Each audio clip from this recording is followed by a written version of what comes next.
Yo, it's HyperNOG, back with another one today, boys.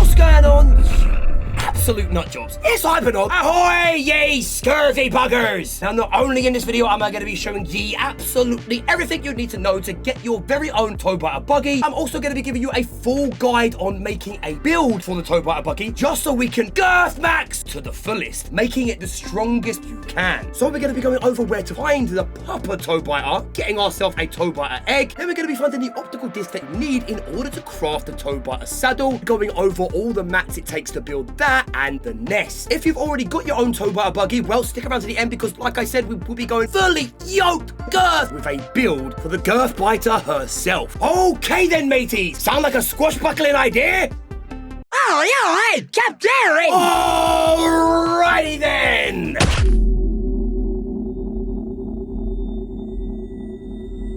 Right, so first thing ye scurvy buggers want to do in order to acquire your own Toe-Biter Buggy is head over to the Gnarly Bark Mountain Tree. Here you can see there is an optical disc, but also we're going to be going down here to the memorial. First thing we're going to do is head on around the Hot Wheels track and up into the Gnarly Bark itself.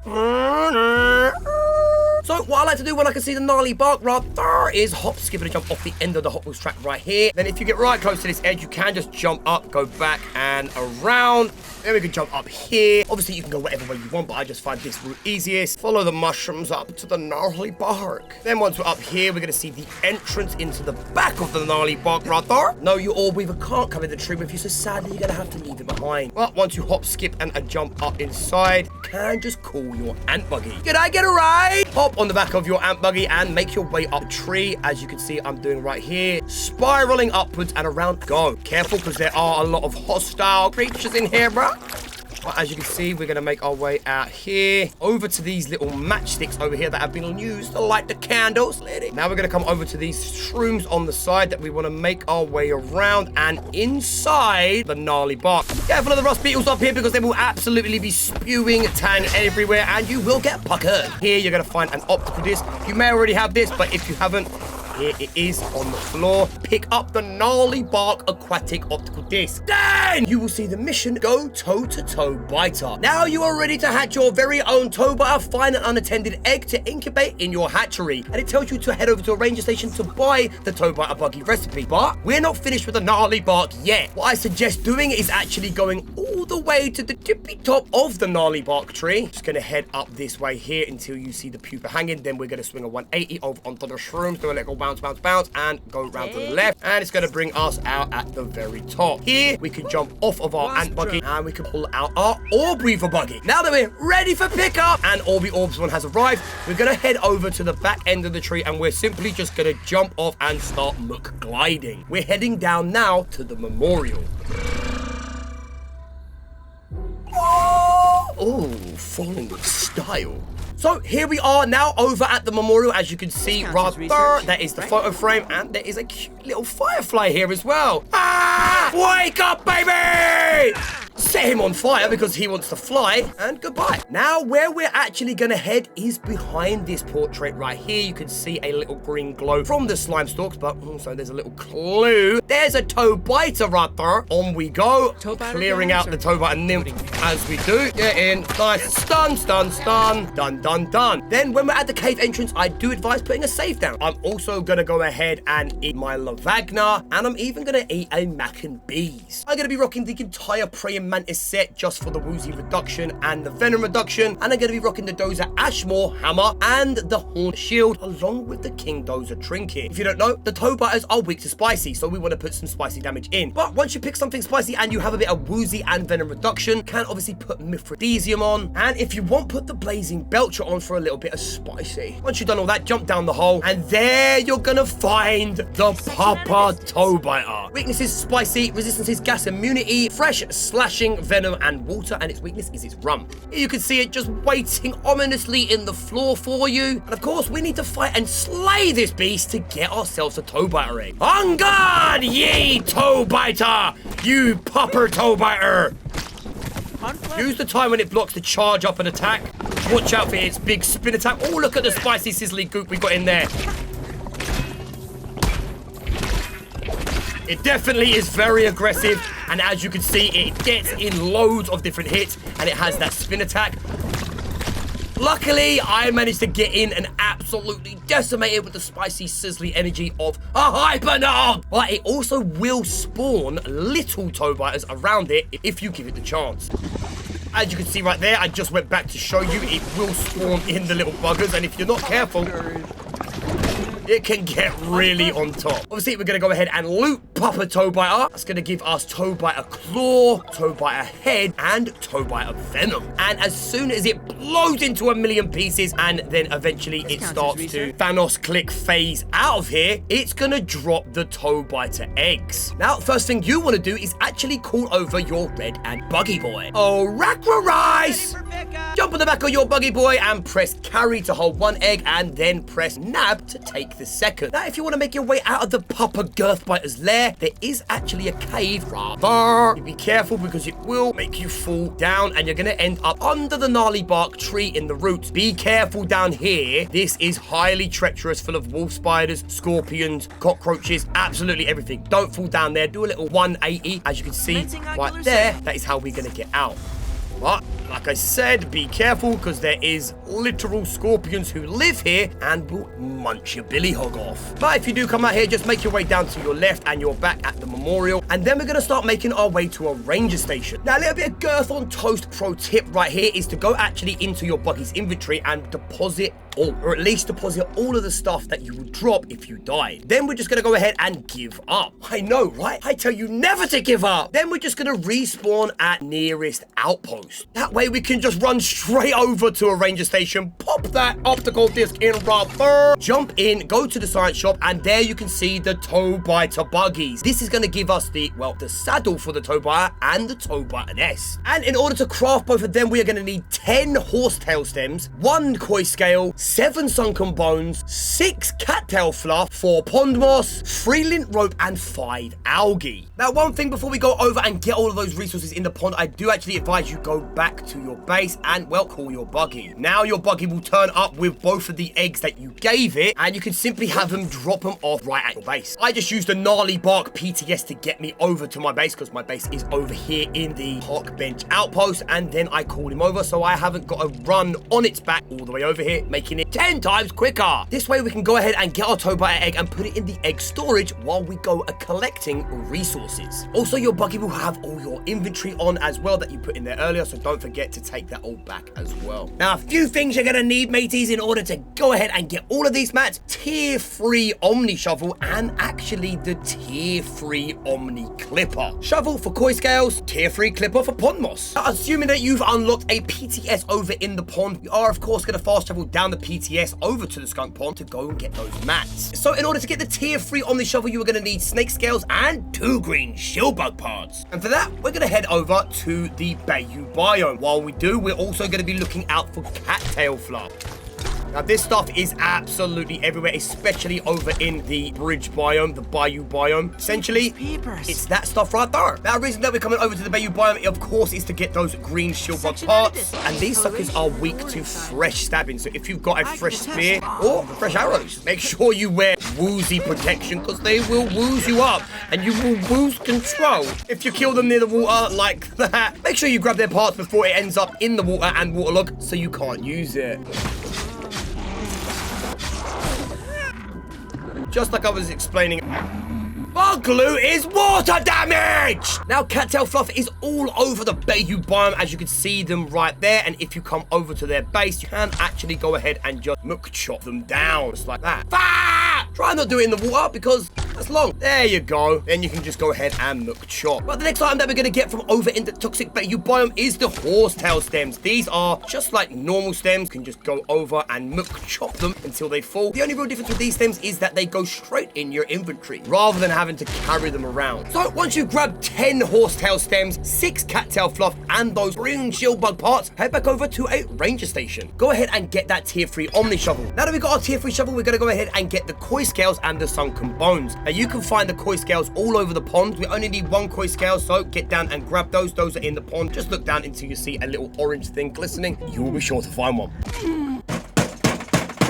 Now for the sunken bones. These are going to be pretty deep down in the dark depths of the skunk pond. And I'm going to advise that you go and watch my video on swim gear, because otherwise it's going to make it really hard to breathe down here and survive, especially the chill. There are ways around it, like killing diving bells for oxygen, etc. But seeing as we need 7 of the sunken bones, of course, while you're looking for any of these resources today, don't forget to go over and actually analyze them in the analyzer. Once you've done that, obviously you can just look them up on the resource finder. Here you can see koi scale, sunken bone, and horsetail stem. Obviously we saw that the cattail fluff is all over there. So now that we've done all of the Omni-Shovel, we also need to go over and get the Omni-Clipper. We need to get that to tier 3 to get the pond moss. Get the tier 1 Omni-Clippers, you're gonna need a water boatman fin, so go ahead and, oh my god, wow, go ahead and kill a water boatman for that water boatman fin, and look underneath lily pads for the wax. If you don't see any under, well, check on top as well. You might find a tiger mosquito, but you may also find wax on the surface of the lily pad. That's going to give us the Omni-Clipper tier 1. Now, for the tier 2 Omni-Clipper, you need to go ahead and kill a bell spider, rather. Get yourself a diving bell chunk. Don't worry, these are all over the pond. You can find them really easy. You only need 1 chunk, so get 1 chunk. Next, you're going to need 2 crow feather pieces. Well, if you come over here on the map, right here where the line is for the bridge biome, there is a log turn right there. There's going to be one in the water. Obviously, you can go ahead and just put it on your resource finder and find it that way, but I'm showing you where it is right there. If you're ever down in Skunk Pond and you find yourself moving really slow and running out of O2 all the time and nearly dying,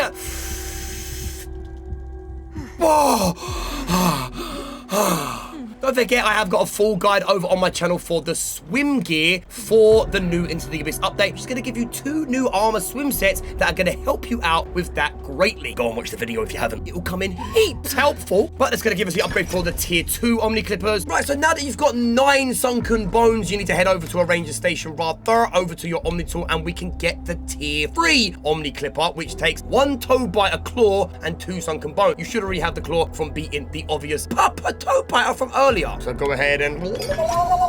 Now that we've got that, we can finally get our pond moss. Now, pro tip, as soon as you jump out of the pro pond right there, you can pro pond, you're pro and you're pro and pro tip, as soon as you dive into the pond from the pond lab, as I just did, you head straight forward in this direction with the pond lab behind you. You're going to find your way over to this lily pad right here, which is going to have an Omni employee's dead body on. Go ahead and rummage that, and you can see we actually have a bit of pond moss right there. And some milkshake! Yes, please!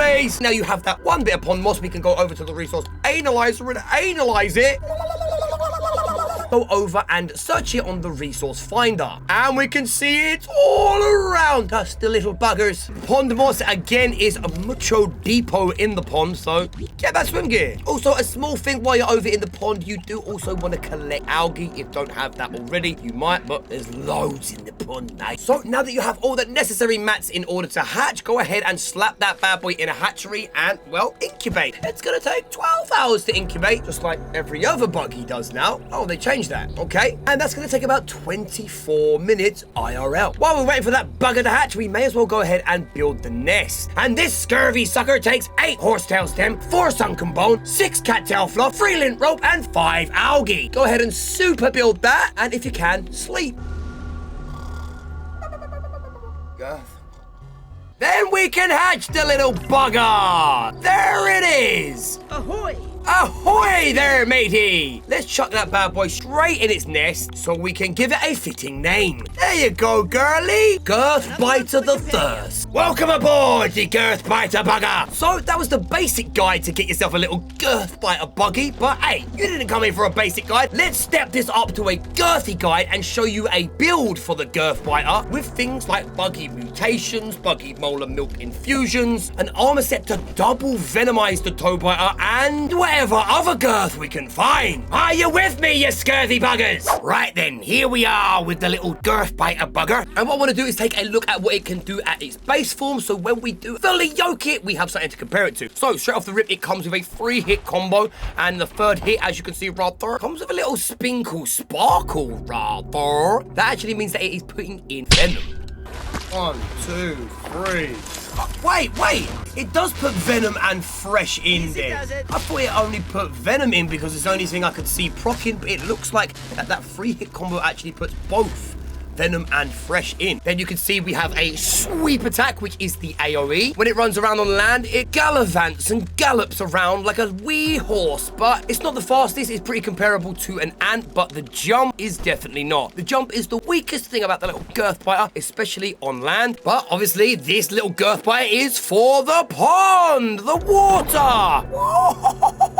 And as you can see, it absolutely chips underwater. There you go. We finally run out of stamina right here. Let's surface. To surface, all you need to do is press A. If you sprint while surfacing, that is the quickest way to get to the surface. But if you hold surface, then you literally skim across the surface like a little boat. I'm a little water boatsman now, bruh. Right, now let's take a look at what those attacks look like underwater. Here is a diving bell spider. Let's hit him with a 1, 2, 3. And there you can see that we venomed him up. Even though he does venom to us, we've got some payback. And then the spin attack to finish it off. Woo! So having an AoE, I'm going to say that's going to be super good against the pond jockeys.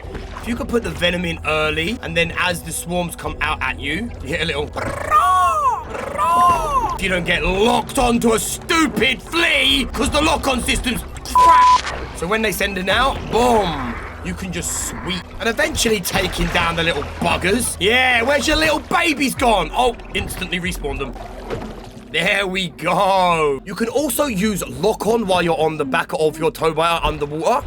Now, the Toe-Biter Buggy also comes with the ability to clip eelgrass. Eelgrass is a tier 1 omni-clippable resource. As you can see right there, we can just come over and slice and dice, get ourselves some nice eelgrass. Not only that, it can also harvest horsetail stems underwater as well, which is a tier 2 omni-clippable resource. And then lastly, when you're down in the chilling depths with your Toe-Biter Buggy boy, it can also clip pond moss, which we know is a tier 3 omni-clippable resource that takes tier 3 omni-clippers. So yeah, basically it can omni-clip everything up to the tier that it is. Basically, this is the red ant of the pond with the equivalent fighting power of an orb weaver. But this is just it at its base form. If we look over to the mutations, we can see Wave Maker. The area attack range is slightly increased. And if you want to unlock this mutation, you need to use your Toe-Biter Buggy sweep attack on 2 or more enemies 25 times. Then I'm going to say it's going to be 50 and then 75. I'm going to say straight off the rip, the easiest way to do this is facing the pond jockey. As they send out their younglings, spinning up and hitting at least 2 every time and doing that over and over again. There's so many of them in the pond, so you won't have trouble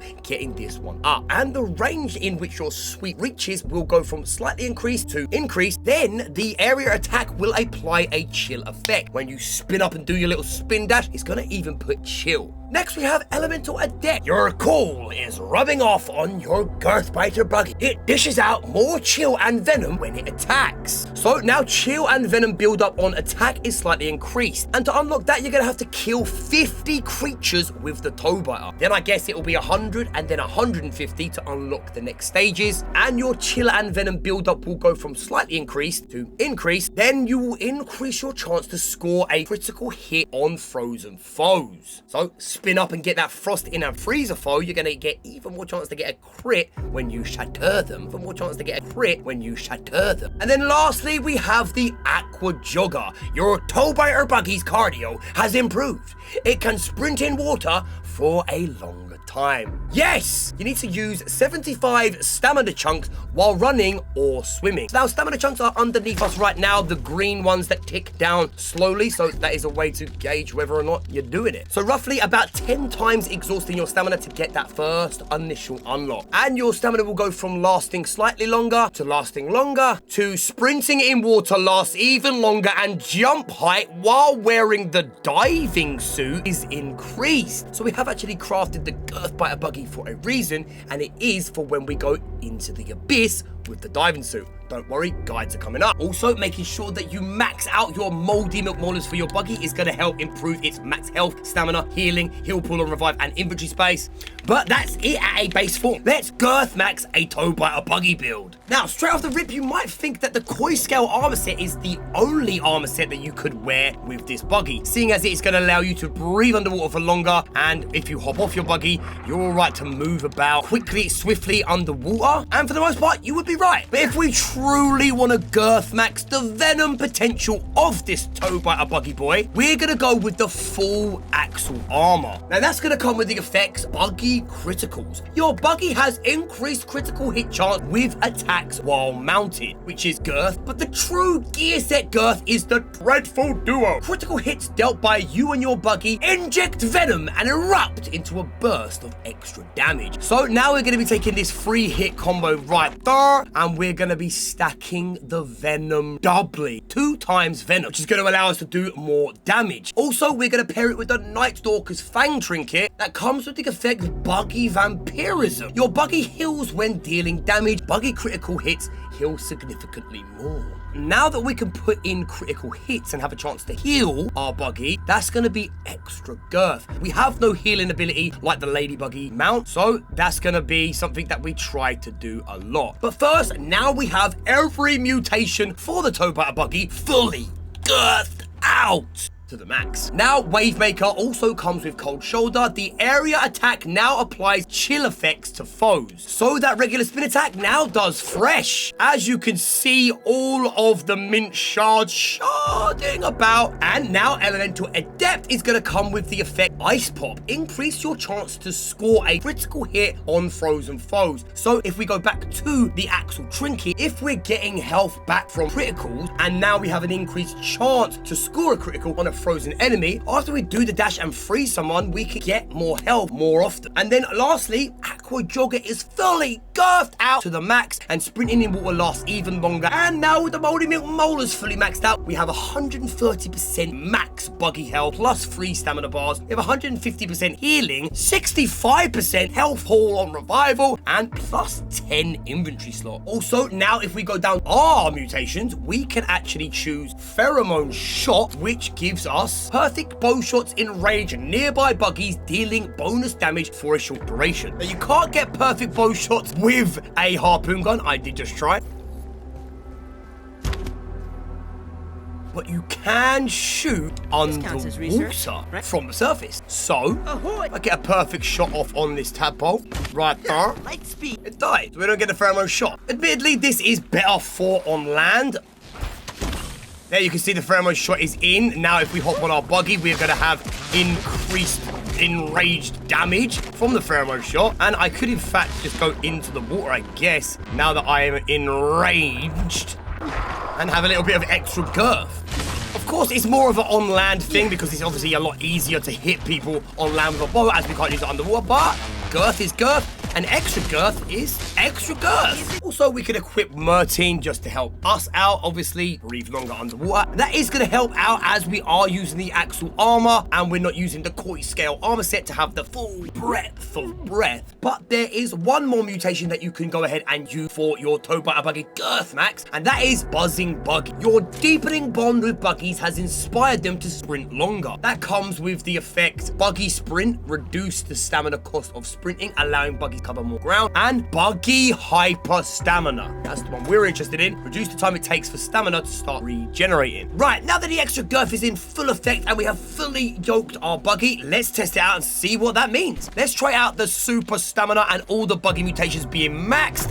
Right, so first, let's look what a fully yoked aqua jogger looks like as we jump into the pond and see how far 1 bar of stamina can now get us. From this end, I'm just gonna press sprint and we're just gonna see how far the little girthy boy can get. Ooh, bro, that is so much stamina now. That's too much. Yo, slow down, bro. Chill. Oh my days, bro. Here.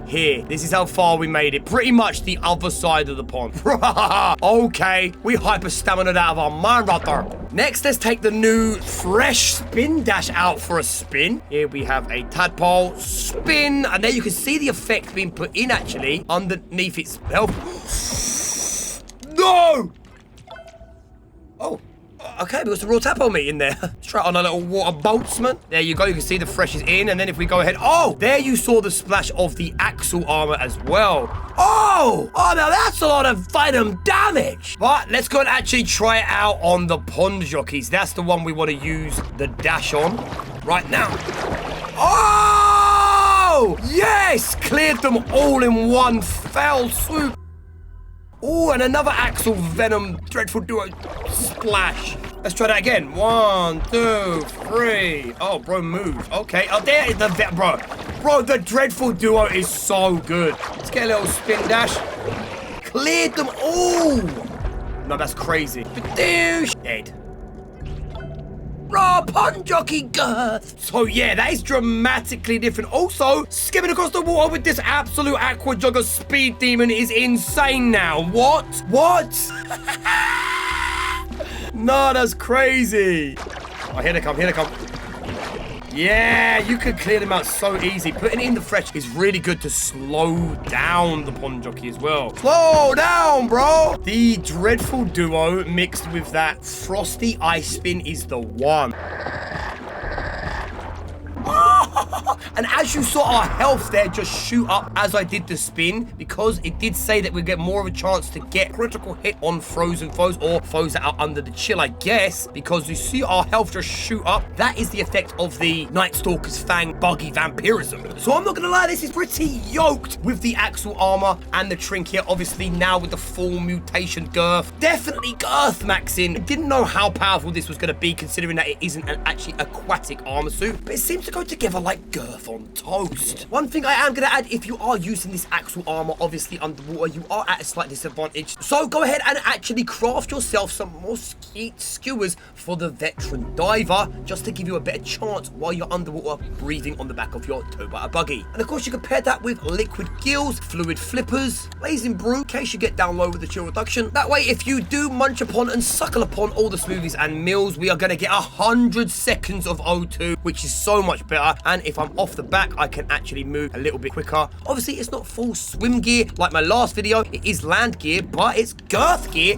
and it gives you extra. Who gives you extra? The full suit of axle armor with the girth biter. So there you go, ye scurvy nut jobs. Now you know absolutely everything there is to know about getting your own girth biter buggy and then fully girth maxing in with a Toe-Biter Buggy build. The double venom of the axle armor's dreadful duo absolutely splashing about in a goddamn cloud of venom, adding to the already venom damage that we do as a Toe-Biter is absolute girth on toast. I love that. And then obviously the buggy criticals, giving our little Toe-Biter increased critical hit chance, which comes even more into its own when using the axle trinket for the buggy vampirism. Paired that with the goddamn fresh spin dash, and we're getting the extra criticals from that, and then we're having the chance to get extra criticals from enemies that are frosted up, and then extra criticals gives us extra health back. Yes! Obviously the fact that we've even got thrust on that spin attack from the fully maxed wave maker is making waves in in my brain. All just synergizing so well. But like I did say, using liquid gills, lip flopping, blip blopping, using all those smoothies and meals to get a little bit more extra breath, speed, and everything else under the water is needed, because this is not an aquatic armor set, aka swim gear. It is just axles. So if you have enjoyed or you are at all going to use anything in this guide rather, don't forget to spam that like button as quick as you can and tell your nan about me. And hey, you scurvy buggers, don't forget to subscribe if you're new. I've been Captain Girth. See you in the next stream or video. Hey yo, it's HyperNOG. Back firing off like a sniper shot. Can't contain this NOG like a lightning rod. That's why I'm blowing up like a nitro box.